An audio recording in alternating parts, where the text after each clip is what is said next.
tokony hangarahara amin'ny fitantanam-bola sy fitsinjarana ny asa ny fanjakana hoy Serge Zafimahova. Mpanao gazety Arfin takina ny anafanganana ny fitsarana azy hoy ny mpanao gazety Zokiolona. Firesakinan'ny syndicaliste teto Madagasikara nitaky ny hamerenana ny asa tontolo andro. Mahafinaritra anao tokantrano indray tompoko lasy tompoko vavy amin'ny talata 20 avril 2024 ity tonga soa ato anatin'ny fotoanan'ny fampalalam-baovao ny MBS ianao ary asany ampitiavana sy ampanajana ihany koa anaraka izany hatramin'ny farany tahaka ny mahazatra rehefa takariva toy izao dia ny tatitra mahakasika ny coronavirus eto Madagasikara no entsika misantatra ny vaovao raha ny tatitra farany azo avy eny amin'ny fobe-pibakona moan'ny COVID-19 teny vato dia tsy nisy ny tranga vaovao ho an'ny androany fa mijanona ho 20 amzato ireo olona mitondra ity tsimokaretina ity eto amintsika ny ampy fito kosa nisan'ireo sitrana izany hoe tafiakatra 220 na itapahazitranana atreto 470 ireo olona mbola tazomina eny amin'ny tobim-pitsaboana aray maso akaiky ary ny vaovao tsara indrindra anatin'izany dia mbola tsy nisy ny ainana fohy eto Madagasikara fa lafim-baovao mahakasika ny politika sy ny toe-karen'i Madagasikara no entsika manao izany mitondra ny heviny mikasika ny raharam-pirenena amin'izao fotoana izao ny mpahay politika sady mpahay toe-karena Serge Zafimahova teny Amboditsiry teny ary nitsipihany manokana atao anatin'izany ny lafin'ny fangaraharaana amin'ny fitantanana ny raharam-pirenena ny andindininy izay avy hatrany eo amin'ny sariny Andry Rakotomalala. Mitobaka ireo fanampina avy any ivelany sy ireo tolo-tanana avy amin'ireo tsara sitrapo eto an-toerana ny amin'ny fanohanana ny Madagasikara. Ny fitondram-panjakana ihany koa dia efa nilaza tany am-piandohana fa efa vonona amin'ny fiatrehana ny COVID-19. Ny zava-misy anefa dia tsy misy tsy nitaraina ny rehetra fa sahirana ary tsy mba misitraka ireo fanampin'ireo fa inona zany ny mbola olana. Le izy aloha tsy ahenika malagasy rehetra hoe le vola azotsika avy any ivelany sarotra iteny an'izay hoe ahenika malagasy rehetra fa mahatonga le hoe ohatran'ny mikorotana ane le rafitra mahatonga an'io atsika mamorona rafitra ao anatin'ny krizy. Le rafitra loharano ane tokony tsy miforonina fa fokontany tokony namafisina izay ny tena marina. Fokontany tokony namafisina dia ny olona tsara sitrapo rehetra ao anatin'ny fokontany tokony nanatina ny fokontany dia mifametanana tamin'ny fokontany dia lasa fangaro zany dia lasa ataontsika hoe miparitaka ny andraikitra ny tsirairay. Izy moa zany ny tena tompony andraikitra ao anatin'le izy ka raha vao miparitaka le andraikitra na hoe misy dilution de responsabilité dia mazava ho azy tsy mandeha amin'ny laoniny intsony le asa. Ny 14 Martsa Madagasikara niditra tao anatin'ny fotoanan'ny amiana ara-pahasalamana. Ny 20 Martsa ny nambara fa mila mihiboka avokoa ny rehetra ary ny 20 Avril ny nanambarana fa mivoaka tsikelikely ao anatin'ny fihiboana. Efa tsinjon'ny mpitondra ve ny fiantraikan'ireo fanapahan-kevitra ireo? Itsika zany tsy afaka miala amin'izao amin'ny zavatra misy any ivelany. Raha ohatra zany tsika ataontsika hoe tafavoaka aloha ohatra ka mbola mihiboka apahany any ivelany misy fiantraikany aty amintsika foana zay. Ny fomba fijeriko azy any tokony jerevana akaiky angamba amin'izao fotoana izao dia ny resaka orinasa satria ny zavatra isy amin'ity volana avril ity dia efa ho hitantsika moa fa mety olona maromaro any mety ataontsika hoe hiditra chômage fa amin'ny volana mai ho mafimafy kokoa io. Hiakatra 2 volana zany zao ny sedranan'ny krizin'ny coronavirus. Amin'ity mpahay toe-karena ity dia tokony mahay mandrindra ny tena lahara-pamehana ny fanjakana fa tsy tokony ho variana mamerdi amin'ny fanaovana serasera. Ny asan'ny ministra zany tokony efa ministra anankiray tokony hanana tableau de bord mahafantatra hoe inona le olana le immédiat, court terme, moyen terme. Izay zany le hitako hoe tsy ampy amin'izao fotoana satria ohatran'ny ministra zany zao mizara kasibosy. Tokony asan'le ministra ve zany marina fa mila manome visibilité ry zareo fa indray mandeha izy mba nanao an'izay dia mba ampy fa tsy isan'andro zao zareo hita mizara kasibosy eto mizara kasibosy ery fa efa fantatra ny efa misy fizarana ilay kasiposy dia efa ampy izay dia izay fandaminana izay ozy ihany tokony mila apetraka tsara. Eo amin'izay resaka coronavirus izay hatrany dia tsikaritra tato ato fa mihamangingina ny resaka fanaovana fitiliana. Tamin'ity androany ity dia nanao antsoavo makasika ny anamafisana ny fanaovana fitiliana teo anivon'ny rodiben'ny mpanohitra ho an'ny demokrasia eto Madagasikara. Mitatitra ny vaovao Germaine Menjanary. Mbola ahitana trangana coronavirus vaovao eto amintsika hatramin'izao. Raha ny tatitra izay ataon'ny centre de commandement opérationnel eny Ivato na ny CCO. Tsikatra fa tsy mipetraka ny paikady mazava ataon'ny fanjakana amin'ny resaka fitiliana na ny test. Fa tantanina araky ny politika. Tenena ianareo, ahitsy ianareo, torona hevitra ianareo fa tsy mety raha tsy manao kazo bosy daholo isika rehetra. Tsy misy ilana an'izany fa olona marary ary ny tokony omena an'izany. Zao ndray le izy hoe zay tsy manao an'izany no sazina. Ka tsy alova le ministra ny teny an'izany ary sazina voalohany asaina mamafa lalana, asaina mamafa ekôly. Le ministra ny teny an'izay mihitsy ny tokony sazina. Fa ny malagasy na nino poretina lava ty atao aterisitra foana ny malagasy. Zay tsy nanao marika RMDM mizarany regny bidon regny fa natao ho an'ny vahoaka malagasy hiarovana ny ainy fa tsy hanaovana politika andresena lahatra azy. Fa ny an'ny sasany moa tonga dia miariary hoe politika ny fitantanana an'ity valana retiny ity. Raha ny antisa izay voaray farany dia 340 ireo olona vita fitiliana tao anatin'ny iray volana lasa teo.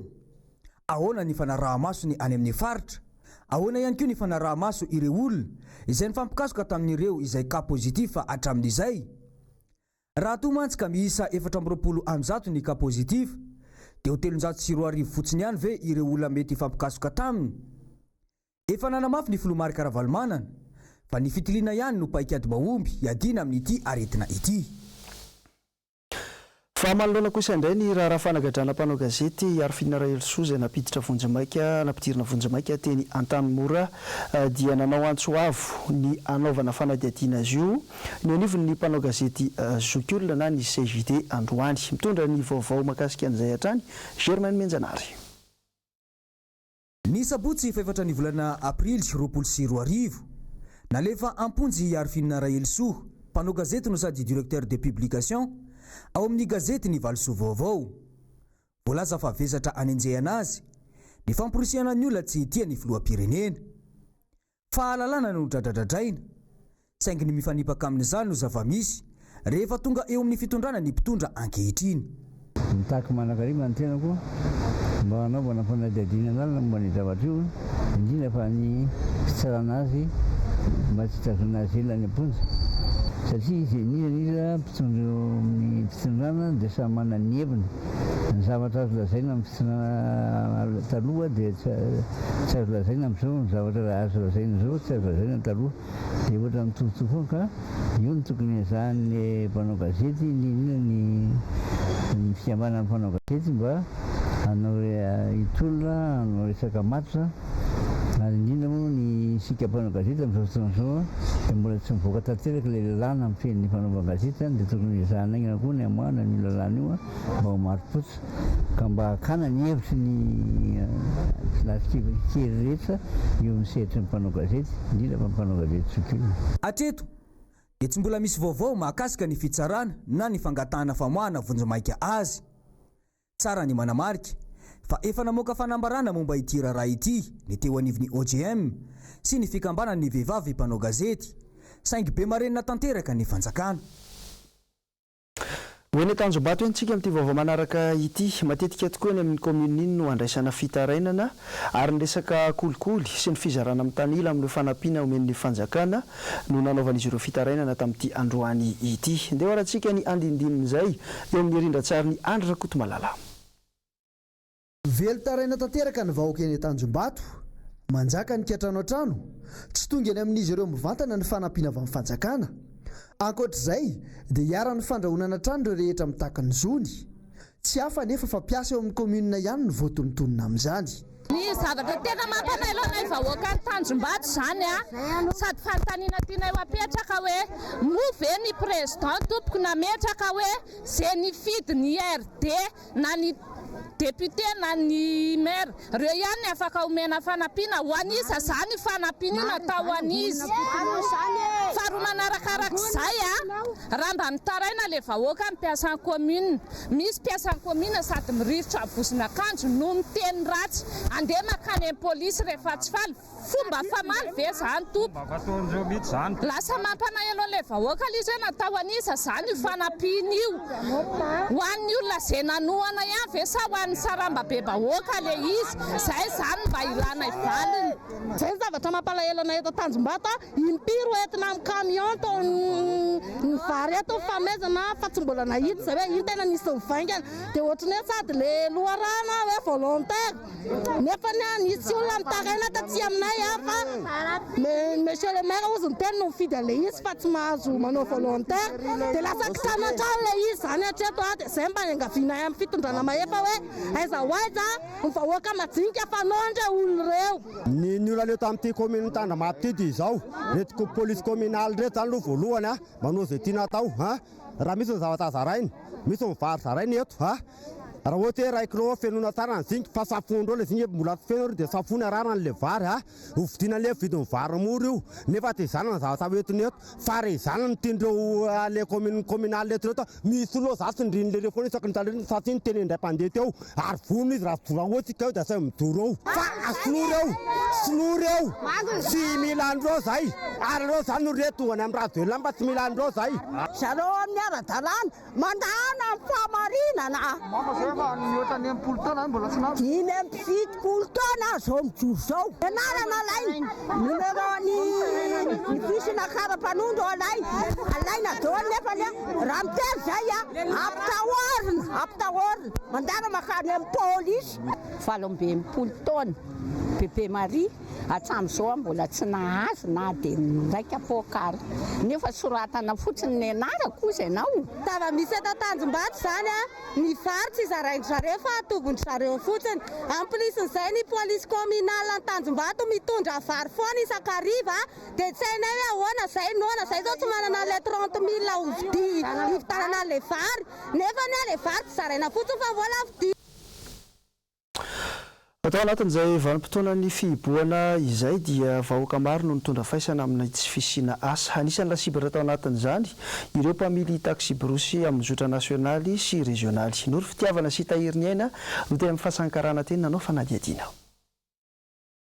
mbola mamerina manao antsoava amin'ny fitondram-panjakana mba hanokatra faran'zaingana lalam-pirenena ahafany taxi brosy mivezivezy ireo rehetra manandrara io amin'ny resaka fitaterana vokatry ny fahasairanana miopampana efa miatra amin'izy ireo no antony na voyageur raha mijaly mihitsy satria lasa mandeha alefa camion alefa fourgon miaraka amin'ny entana mampalahelo nefa efa mandeha amin'izao efa miasa zay nefa mbola hatramin'izao mbola tsy miasa hatramin'izao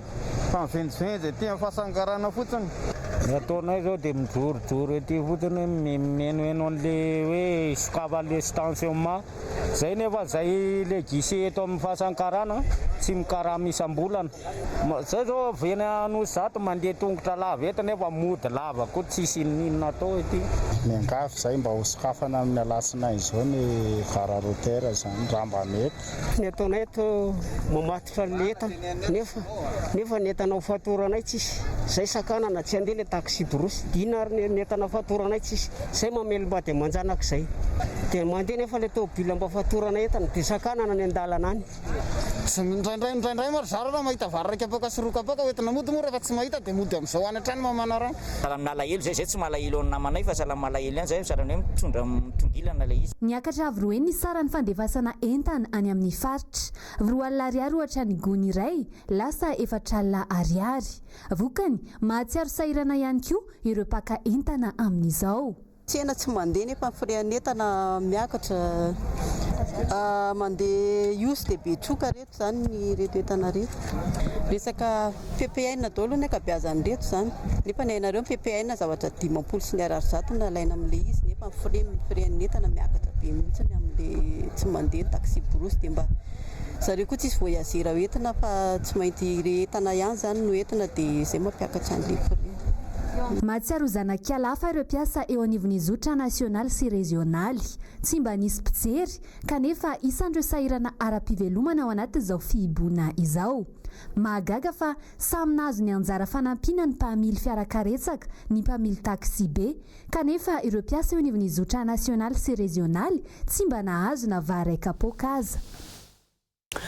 atranga miteraka savorovoro teny amin'ny commune Andavamamba Milano be teny kosa indray no entina aminao manaraka nisy androany ny fanendrena sekretera no sady mpitambola eo anivon'ity fokontany ity izay tompona andraikitra tsy niteraka fifaliana ho an'ireo mponina ireo na ny hoe tsy fifaliana mahakasika an'izay indrindra ireo vahoaka androany ary nanao fanadihadiana mikasika an'izay hatrany no fitiavana sy tahiriny ainao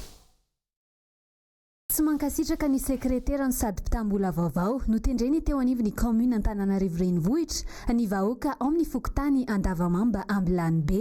tsy mankasitraka ihany koa ny anoloana ny se fokontany amperinasa ao antoerana za zany no tsy miady an'le toerana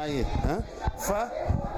ny olona zany no manao an'io tareo za miasa io satria nitendrena ny tonga teto dia tsy maintsy tendrena koa zany le olona fa za zany tsy miady an'io toerana io fa le zava-bita teto hatramin'ny asako teto ny tiavan'olona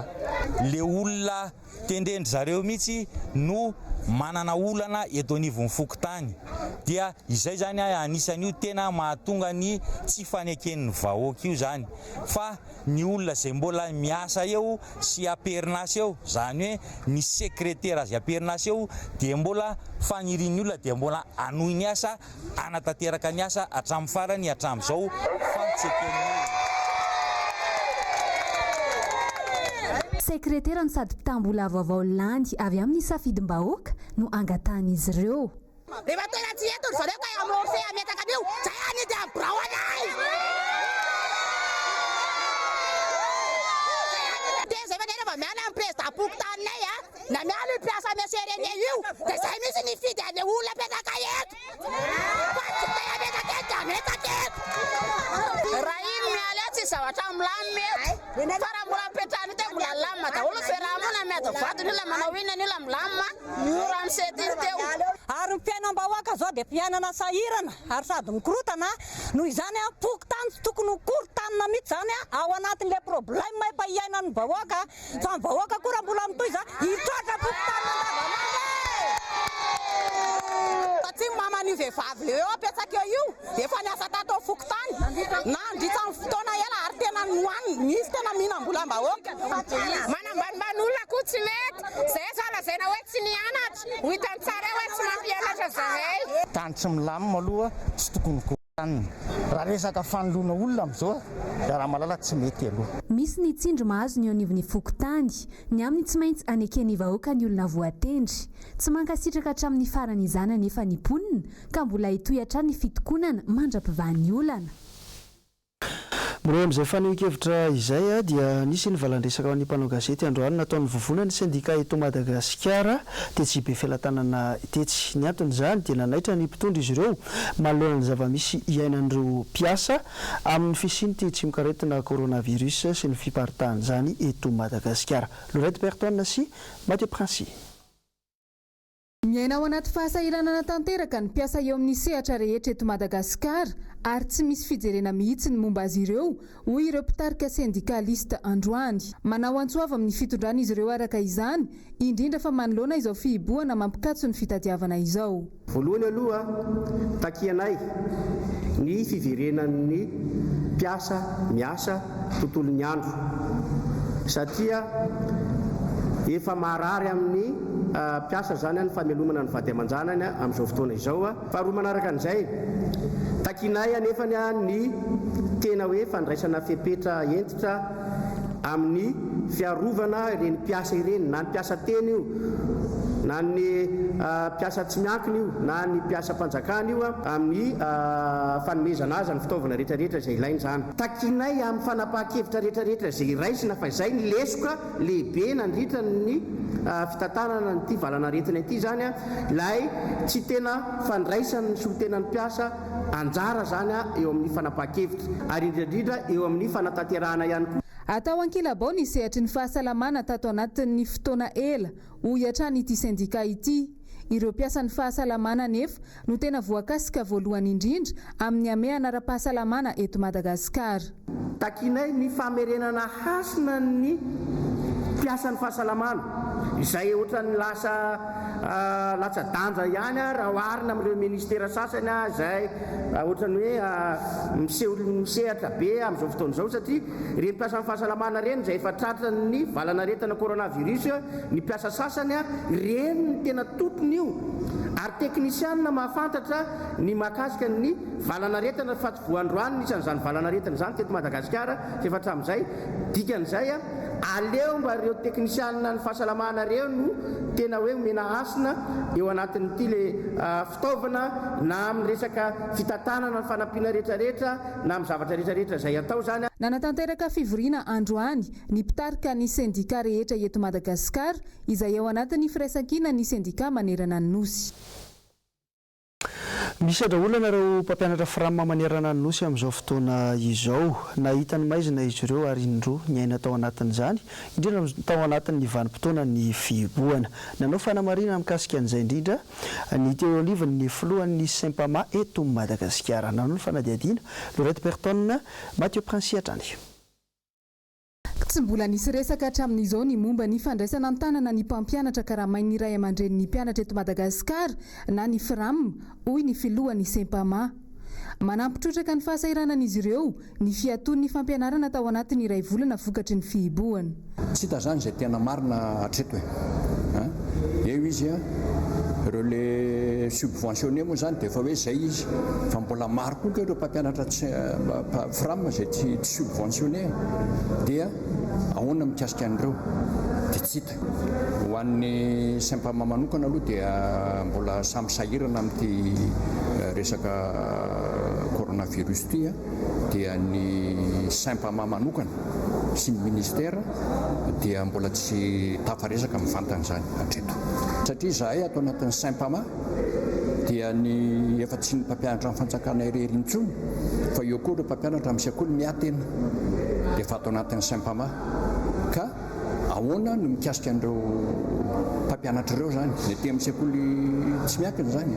Momba ny fakana hetra amin'ny sekoly tsy miankina kosa azo atao ny mitaky izany hoy ity sendika ity saingy tsy tokony atao ambany zavatra ny fanaraha-maso ireo sekoly tena manampy ny fanjakana eo amin'ny sehatry ny fanabeazana eto Madagasikara. Manana sosikevitra amin'izany raha teo ny Saint-Pama nasionaly. Ny fahitana azy manokana aloha amin'ny hoe tokony andohetra daholo ny olona rehetra nge mandohetra daholo na tsy anina raha mividy zavatra ianao dia efa mandohetra le TVA 20% ka misy zany zavatra fa zao kosa mikasika ny hoe sekoly manokana satria azadino marina fa misy ireo sekoly le hoe mitsiry etsery no fitiavam-bola fotsiny fa misy kosa nefa ireo sekoly izay mitsangana no ny faharesentahatra le tompony satria mbola tsy mahavita irery resaka fampianarana sy fanabeazana zany ny fanjakana dia ny tompony manana finiavana hanampy amin'ny fanjakana amin'izay zavatra izay dia tokony mbahojereny dia zavatra fa tsy ho atao safobe mantsina fotsiny. Mbola vaovao mifandraika amin'izay rafa ny fampianarana izay ihany atsapa amin'izao fa miverina an-tsekoly avokoa ireo mpianatra hiatrika ny fanadina mpanjakana toy ny CEPE, ny BEPC ary ny baccalauréat. Nanao fanadihadiana tamina sekoly tsy miankina iray teny Anosy Be ny Ravrazafy Mahenina sy Mathieu Prince. Ny tanoha manerana ireo sekoly na miankina na tsy miankina amin'ny fanjakana saika voaja avokoa ireo fepetra ara-pahasalamana rehetra takina iarovana ny mpianatra atony elanelana ireo metatra ny fanaovana arovava sy ny fanasana tanana amin'ny savony. Ho fanenjehana ireo lesona tsy tratra atao anatin'iray volana tsy nianarana atony miverina miditra mianatra indray ny mpianatra averina tsy kelikely ny fitadidiana miankina amin'izay ny anohizana ny lesona. Ny 9 Aprily teo no tokony hanao ny fanadinana 3 volana faharoa ny teto amin'ny sekoly tsy miankina iray ity voaterina findra amin'ny fotoana hafa nefa izany no ny fihibohana tampoka. Dia ny zavatra atao aloha izao mandritra n'ity herinandro ity dia ny mamoha ny sainry zareo indray mamolaka ny vatany hoe aty ampianarana indray izao dia mbola famerenana foana aloha zany no atao a. Dia miandro moa zany tsika izao hoe inona no fepetra raisin'ny fanjakana aorianan'ity herinandro ity. Fa raha ohatra zao hoe ny eto aminay manokana mbola tsy navita ny fanadinana 3 volana faharoa zay, dia mieritreritra zay hoe manao famerenana mamboa ny sainy zareo amin'ity herinandro ity a. Dia raha ohatra miverina amin'ny ara-dalàna eo ny sekoly a, dia tonga dia fanadinana aloha zay. Tonga dia fanadinana aloha zany zay a, sady hitestena an'ilay hoe inona no voarain'ilay zaza. Anjaran'ny mpampianatra tsiraray moa no manazatra tsikelikely ny ankizy amin'ny fanenjehana ny lesona. Mety kosa ny fanomezana ny entimody ireo mpianatra ny hariva mba hanamora kokoa ny fiverenana an-tsekoly sy hamolahana ny sain'ny mpianatra amin'ny famerenan-desona. Eo amin'ny pejin'ny fahasalamana dia manomboka hita tsikelikely eny an-tsena eny ireo karazam-panafody izay voalaza fa iarovana na ihany koa mampitombo ny hery fiarovana eo amin'ny olona tsirairay na hisorohana ny tsimikaretina coronavirus tsy hiditra amin'ny vatan'olombelona. Nanao fanadihadiana Ravina Zafimaina sy Mathieu Prince hatrany. Ny mampitovy ireo fanafody voalaza fa mampiakatra ny hery fiarovana ao anatin'ny vatan'olombelona iray, ny fisiana ravitsara, ny kininimpotsy ao anatiny ary saika atao tambavy avokoa. Ny mampiavaka indray dia fikambanana na orinasa madinika no mamorona azy ankoatra ny CVO. Fitadiavam-bola avy no ambadika izy ireny, fananarotana ihany koa ny fisiana aretina eto amintsika ka mipoitra avokoa ity karazam-panafody. Ny afahana mifandray amin'ity resaka coronavirus ity a, dia ireo karazana hery-tsampy mahatonga ny olona marary mantsy zao dia reraka izay arerahana izay nefa ny dia anisan'ny zava-dehibe anankiray a fanampiana sy tolomana an'izao aretina izao zany no tediavinay amin'izao fotoana izao, ary manana fanafody mampatanjaka izay mameno ny anticorps faible manampy ao anatin'izay zavatra izay.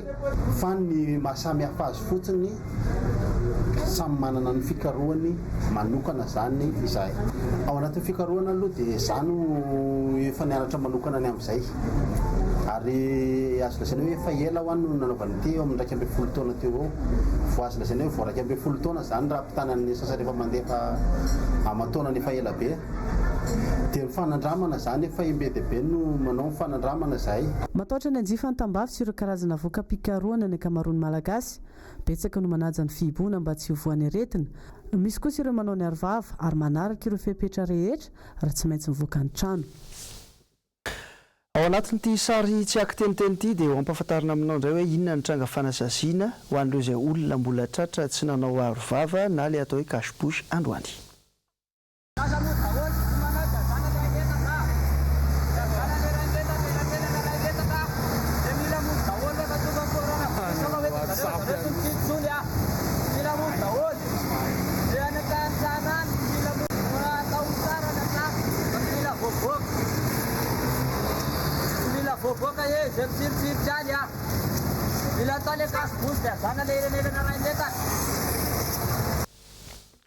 Eo amin'ny maresaka iraisam-pirenena izay nalaza tao anatin'ny tambazotra tserasera tato ato dia maro ireo tsao mandeha fanodimandry ny filoham-pireneny Korea Avaratra, nefa raha ny fanambarana avy ny manam-pahefana tao Seoul dia velona soamatsara i Kim Jong-un. Nanao ny angom-baovao no men'Andriamanitra Misata sy Tokira Marola.